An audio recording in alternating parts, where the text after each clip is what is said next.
Hello everyone and welcome to another video. Today we shall discuss the topic of the 9th edition and Badab War armies. So, to start off, can I still build a Badab War army and play 9th edition Warhammer 40k?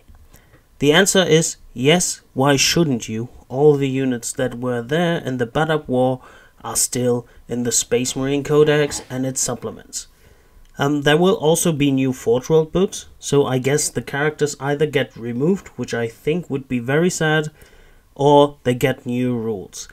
I don't think they would remove Luft Huron, because Luft Huron is actually a model, and he's a big character in the Badab War, and I don't think that Forge World would let something amazing as the Badab War die. So, since we already talked about how to build a Badab War army, we talk about why we should build one. Well, first, the lore around the Badab War is pretty amazing. It was pretty in depth, even though it's just a small fraction of the Warhammer 40k universe. It's very detailed and very well written. It was written by Alan Bly, who has passed a couple of years ago. It's like I said, it's a very small condensed part of the Warhammer 40k universe, but it's very detailed. I think everyone that makes a Badab War army can find one or who wants to make a Badab War army can make one or might find one or two chapters from the Badab War setting interesting to paint them as an army. I don't think that, or even you could even do Imperial Stormtroopers and Mechanicum to an extent, I guess. And yeah, because why shouldn't you? I mean, there's like, I don't think that there's a perfect color scheme for everyone out there, or anyone even. So why shouldn't you pick one from the 16 of the Badab War? They are all very cool. They are not, well, some Badab War chapters did have a little less impact, some had a little more, but it's the same for the Heresy really. And that's a good point. The Badab War basically is a small-scale heresy in the early 40th millennium, the 41st millennium. It has awesome battles between Space Marines. Space Marines are the main protagonists here. If you haven't noticed, this channel is quite a lot about Space Marines. I love Space Marines in all shapes or forms. And they have awesome character. What I like about the Horus Heresy is also in the Badab War. And the Badab War, the characters and the Space Marines are very human and very nice.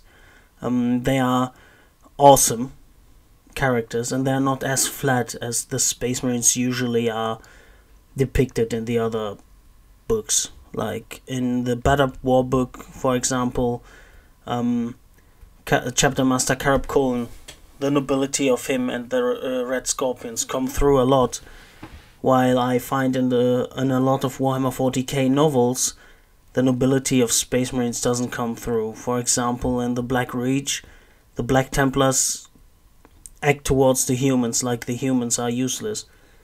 They are not, because without humans there are no Space Marines. But that's not the topic. So there's a lot of nobility and a lot of dread in the Badab War. It's like a very dark and gritty setting. Normally we all know Warhammer 40k is very dark and gritty, but I think the Badab War brings that to another level. Because you have Luft Huron, who just basically one of the only smart chapter masters in Warhammer. I don't know what it is, but it seems like all chapter masters are just stupid in Warhammer. Even Primarchs with their... doesn't matter. I'm going off on a tangent. Basically, you have Luft Huron, who's an awesome chapter master, and he's very, like, intelligent and very eloquent, and he goes to the or he sends an emissary to the Council of Terror, to the High Lords, and requests more reinforcements for the Maelstrom Warders, because they have just removed the Charnel Guard, a chapter that was deployed as the Maelstrom Warders. And the High Lords of Terror just said no. It's like, I mean, it doesn't sound as good, because I'm obviously not as good in retelling the story as you can read in the Imperial Armor books. If you can get a hold of them, I would definitely get the Imperial Armor books 9 and 10, I think, which are about the Badab War. He made good points for the High Lords of Terror to reinforce the Maelstrom Warders, because the Maelstrom Zone is such a hostile and bad environment that and the High Lords just said no. They basically just went, yeah, we can't process your demands now, we have other things to do. And that drove Huron into, I think that is what drove Huron into madness. He was pressed for forces. He wasn't stupid. He read a lot of the chapter logs, or a lot of the classified information about Space Marine legions, I guess. Otherwise he wouldn't want to build a legion. And he basically was always loyal to the Emperor until the last battle for the Badab system. He just didn't want to get screwed over by the High Lords and the Imperium, because he had also, I mean, he wasn't the nicest person. He was called the Tyrant of Badab, but his responsibility was the whole Badab war, the whole Badab system. So you see, he had some responsibilities, and he wanted to take the responsibility and not fail. That's like, and the High Lords just said no. So he became mad, started legion building, didn't give up the gene tithe anymore, and basically the Badab War happened. And then we have the yeah, that's basically how the Badab War came about. Now we talk about should I build a Legion army? Should I build a Badab army in 9th edition? Well, of course. Yeah, you can use the Firstborn Marines in Badab in 9th edition. They are not in the Codex. You can get Tactical Marines, Scouts, Land Speeders, Bikes, Chaplains, whatever. You can use all the units, and I think that's and a good thing if you play Badab War games, Badab War Army in 9th edition is you can basically just play against 9th edition armies like Necrons and Tyranids and Eldar and whatever, and you still have your cool army. That's a good thing with the Badab War.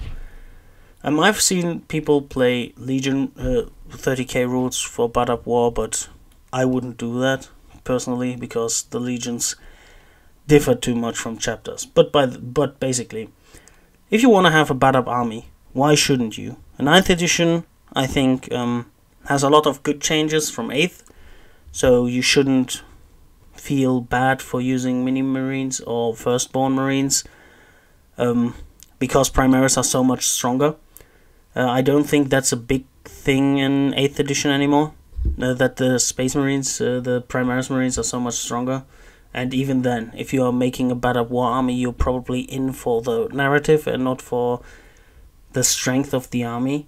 So, as I would say, build a Badab War army, get the Space Marine, start collecting box for the Space Marines, paint awesome Badab armies. I mean, you can even do like the Hera squads or something, like build stuff from the Badab War, book, the like units from that, and port them over to 8th edition. If your friends that you play with actually allow that, and yeah, do an awesome army. If you do a Badab War army, I'm pretty sure that you will have one of the most unique armies in the store. because I would say historical gamers in the Warhammer context put a lot more effort into their armies than the usual 40k player. Not that the usual 40k player doesn't put effort into his army, but from what I've seen in the Badab War group, shout out to the Badab War Reenactment Society. If you are interested in the Badab War, you should join that Facebook group. They put a lot of care into the models, like the Heresy community, and it's very amazing. So, should you build a Badab War army in 9th edition? Definitely. Why wouldn't you? The rules got improved. I think it would be fun to play a Badab War armies in the Heresy. This is a little love letter to the Badab War, or love video to the Badab War, really. Share it with your friends. Share it with your groups, with your gaming groups. Maybe you make them join the Badab community. We are still going strong, even though we haven't had a lot of support in the last few years. Thank you for listening. Have a good day, and goodbye. Also join the Discord server and follow me on Instagram and Twitter.